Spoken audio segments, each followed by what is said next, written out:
Hello मित्रों, जय श्री राम। मित्रों, आज આપણે ફરીથી આવી ગયા છીએ એક આપણા ન્યૂ વ્લોગમાં। અને આજે આપણા ન્યૂ વ્લોગમાં આજે તમને આપણી સંપૂર્ણ વાડીમાં શું વાવેતર કરેલું છે કે શું કાંઈ એ બધું તમને બતાવીશ, તો બન્યા રહેજો આપણા વ્લોગમાં। તો મિત્રો, આ છે આપણી ભેંસો, જેને આપણે બપોરે ચારો નાખી દીધો હે। તમે જોઈ શકો છો, આપણે 5 થી 6 ભેંસો હે વાડીમાં। અને આ આપણી વાડીનો નાનો એવો રૂમ છે, જે આપણે ચોમાસા દરમિયાન કે કોઈ માલ સામાન રાખવા માટે આપણે આ રૂમનો ઉપયોગ કરીએ છીએ। તમે જોઈ શકો છો, અત્યારે હાલ આપણે આ રૂમમાં થોડો કપાસ પડ્યો છે। ને આ આપણે ઢોર માટેની ચાર છે, મગફળીનું પાનું, આજુબાજુ આપણે કડપ છે, અને આપણું આ સાધન છે જે ઢેફા ભાગવા માટે આપણે ઉપયોગમાં લઈએ। અને આ આપણો વાવણીઓ, જે આપણે વાવણી દરમિયાન આપણે આ વાવણીયા દ્વારા ખેતી કરીએ છીએ। અને આ બાજુ આપણે આ લીલી વાંઠવાળી જાહેર વાવેલી છે। આ જાહેર આપણે બસ 15-20 દિવસની થઈ ગઈ છે। તમે જો, આ આપણે 20 દિવસની જાર થઈ ગઈ છે।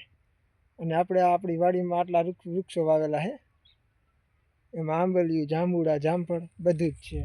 અને આપણું તો માનવું છે કે આપણા ઘરમાં જો 5 સભ્યો હોય તો આપણી વાડીમાં કે આપણા ઘરે ઓછામાં ઓછા 5 વૃક્ષો તો હોવા જ જોઈએ। તમે ગત ઉનાળે સાંભળ્યું હશે કે કેટલું બધું ગ્લોબલ વોર્મિંગ વધી ગયું છે, ખરેખર કેટલું બધું તાપમાન વધી ગયું હતું। જો આ રીતે આપણે એક વ્યક્તિ દીઠ એક વૃક્ષો વાવવાનું અભિયાન ચાલુ કરીએ તો આપણે ઉનાળા દરમિયાન ઘણું બધું ગ્લોબલ વોર્મિંગ ઘટાડી શકાય। અને હવે આવી ગયા છીએ આપણે આપણા જીરામાં। મિત્રો, આ આપણું જીરું છે, જે આપણે 20 વીઘામાં એક ધારું આવું જીરું વાવેલું છે ભાઈ। 20 વીઘામાં આપણે આવું જીરું છે। અને જો આપણા જીરામાં મચ્છી બહુ આવી જાય યાર, કોઈ અનુભવી મિત્રો હોય તો જણાવજો કે આપણે મચ્છી માટે કઈ દવા છાંટી શકીએ, કમેન્ટ કરીને જણાવજો ભાઈ। જો આ મચ્છી છે, જો આ મચ્છી રે કાઢી દેખ, આ મચ્છી છે, આવી બહુ મચ્છી આવી ગઈ જો યાર, આ બધે છે। જો કોઈ અનુભવી મિત્રો હોય ખેતીવાડી વાળા આપણી જોડે, તો નીચે કમેન્ટ કરીને જણાવજો કે ભાઈ તમે આમાં આ દવા છાંટો, જે આ મચ્છી માટે બેસ્ટ રહેશે। આપણે આખા જીરામાં થોડી ઘણી મચ્છી બધે જ છે। અને આ જીરું કરવામાં ભાઈ મહેનત બહુ કરી હો, અને મહેનત કર્યા વગર તો કંઈ છે જ નહીં। કોઈ પણ ધંધામાં મજૂરી રાતા હોય તો મજૂરી કરવી પડે, ખેતીવાડીનું કરતા હોય તો ખેતી, અને યુટ્યુબનું કરતા હોય તો ભાઈ એમાં પણ મહેનત તો કરવી જ પડે। એટલે આમ જોવા જઈએ તો આ દુનિયામાં ભાઈ મહેનત વગર તો કાંઈ છે જ નહીં। મહેનત કરો, મહેનત વગર કાંઈ છે જ નહીં। અને હવે આ તમે જે લીલું જોઈ રહ્યા છો એ આપણે ગદપ છે। અમે કાઠિયાવાડી ભાષામાં ગદપ એ કહીને રચકો કહી। તમારે લોકો આને શું કહે છે એ કોમેન્ટ કરીને જણાવજો। આપણે આ ભેંસું માટે લીલો ઘાસચારો આવેલો છે।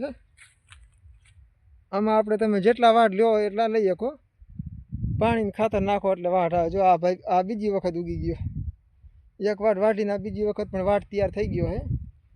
અને આપણે આ સામે હજી પહેલી વખતનો વાટ ચાલુ જ છે। એટલે આમાં તમે જેટલા પાણી પાવો અને ખાતર નાખો એટલા વાટ આવે।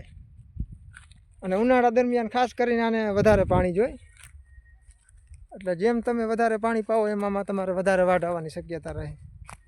અને જો હવે આપણે આંબલી હો, ઉનાળો આવે એટલે આંબલી આપણી ફેવરિટ।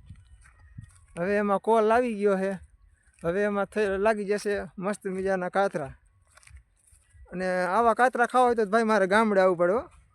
આ ગામડાની મોજ છે ભાઈ, સિઝને સિઝને અલગ હોય। જો હવે આ આંબલીની સિઝન આવી છે, આંબલી થશે, આંબલી જશે તો જાંબુડાની સિઝન આવી, એટલે ગામડાની તો મોજ ભાઈ અલગ જ છે। જો આંબલીમાં કોલ લાગી ગયો છે, બસ હવે એમાં મસ્ત મજાના થોડાક દિવસમાં કાતરા આવી જાય, પછી આપણે કાયમ ખાતરા ખાવાનું ચાલુ। અને આ આપણે દાડમ છે। અને જો મિત્રો આપણા આવા બ્લોગ તમને ગમ્યો હોય તો આપણા વિડીયોને લાઈક, શેર અને આપણી ચેનલને સબસ્ક્રાઈબ કરી આ ગુજરાતના નાના જેવા ખેડૂતને સપોર્ટ કરજો। આપણો વિડીયો જોવા બદલ તમારો ખૂબ ખૂબ આભાર।